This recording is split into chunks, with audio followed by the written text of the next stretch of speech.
Hi అండి. ఇవాళ మనం చిక్కుడుగాయ ఫ్రై ఏ విధంగా చేసుకోవచ్చు సింపుల్‌గా అనేది చూద్దాం. ఇప్పుడు మీరు వీడియోలో చూస్తున్నట్లు మనం తీసుకున్న ఈ చిక్కుడుగాయల్లో గింజలనేవి ఇలా ఉండాలండి. గింజలు ఎక్కువగా ఉంటేనే మనకి ఫ్రై అనేది చాలా బావుంటుందండి. ఇలాగ గింజలు ఎక్కువగా ఉండేలాగా చూసుకోండి. ఓకేనా? ఇలా నీట్‌గా మనం చిక్కుడుగాయని ఒక 2గా చీల్చి ఇలాగా నీట్‌గా చేసుకోవాలండి. లేదంటే లోపల ఒక్కొక్కసారి పురుగులనేవి ఉంటాయన్నమాట. ఇలా పురుగులు లేకుండా ఉండాలి అంటే మనం ఈ చిక్కుడుగాయలని 2గా మధ్యలోకి చీల్చాలన్నమాట. అలా చేసేసిన తర్వాత ఇలా చిన్న చిన్న పీసెస్‌గా మనం ఒల్ మొత్తం ఒలిచేయాలన్నమాట చిక్కుడుగాయలు మొత్తం. ఇలాగా మనం నీట్‌గా ఒలిచి పెట్టుకున్న ఈ చిక్కుడుగాయలను ఒక 2 సార్లు కడిగేసుకోవాలి. ఇప్పుడు మనం కుక్కర్‌లో వేసుకుంటున్నాం గదా! ఇలాగ కొంచెం ఉప్పు కూడా వేసేసుకొని ఇప్పుడు మనకి ఎక్కువ టైం కూడా పట్టదండి.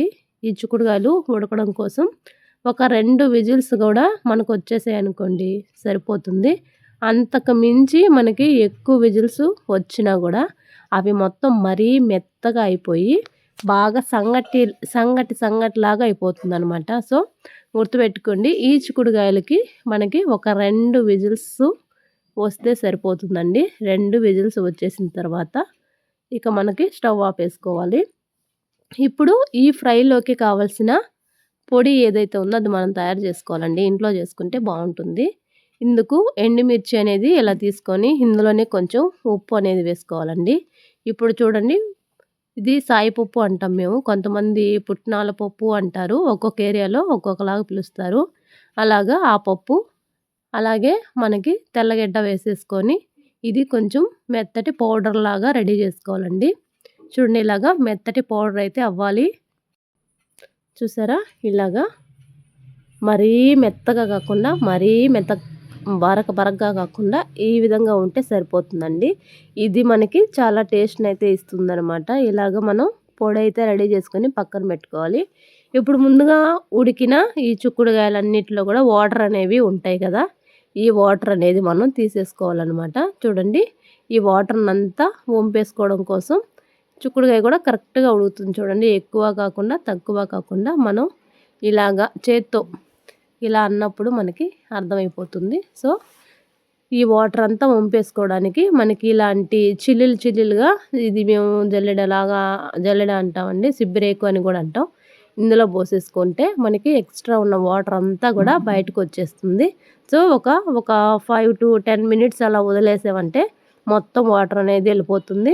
ఇప్పుడు బాండీ పెట్టుకొని మనకి ఫ్రైకి సరిపడా ఆయిల్ వేసుకొని ఇప్పుడు కొంచెం పచ్చిశనగపప్పు, అలాగే కొంచెం మినప్పప్పు, అలాగే మనకి కొంచెం ఫ్రై అయిన తర్వాత ఇందులోనే పోపు దినుసులు అనేవి వేసుకోవాలండి. కొంచెం ఆవాలు, అలాగే కొద్దిగా జీలకర్ర కూడా వేసేసుకొని ఇవి బాగా ఫ్రై అయిన తర్వాత మనం ముందుగా పక్కన పెట్టుకున్న ఈ చిక్కుడుగాయల్లో ఇంకా కొంచెం ఎక్స్ట్రా వాటర్ అనేది ఉంటుంది.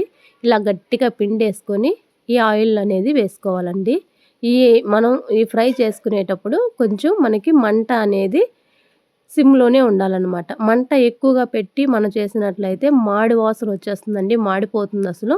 సో, మంటని తక్కువ పెట్టుకొని ఈ విధంగా కలుపుకుంటూ ఉండాలండి. ఇప్పుడు మూత పెట్టేసుకున్నామనుకోండి, మనకి అవి ఇంకా బాగా ఫ్రై అయితాయనమాట. మనం ఒక 2 నిమిషాలకు ఒకసారి ఇలా మూత తీసుకుంటూ ఇలా ఫ్రై చేసుకోవాలండి. అడుగనేది మాడకుండా చూసుకుంటూ ఇలా బాగా కలుపుకుంటూ ఉండాలి. సో, ఈ విధంగా మనం మంటని లో ఫ్లేమ్‌లో పెట్టుకొని మాత్రమే ఈ ఫ్రైలనేది చేసుకోవాలండి. ఈ ఫ్రైయే కాదు, ఏ ఫ్రై అయినా కూడా మనం ఇదే విధంగా చేసుకోవాలి. ఇలా బాగా ఫ్రై అయిన తర్వాత చూడండి, అడుగనేది ఎక్కడ మాడకుండా ఈ విధంగా కలుపుకుంటూ ఉండాలనమాట. మనకి ఇవి బాగా ఫ్రై అయితే అవ్వాలి. చూడండి, మీకు కొంచెం ఇంకా ఫ్రై అవ్వాలి లేదా అనేది అర్థమైపోతుంది కదా! నాకైతే ఇంత మాత్రం ఫ్రై అయితే సరిపోతుందండి, బావుంటుంది. ఇప్పుడు మనం ముందుగా రెడీ చేసుకున్న ఈ పొడి అయితే వేసేసుకొని బాగా కలిపేసుకోవాలండి.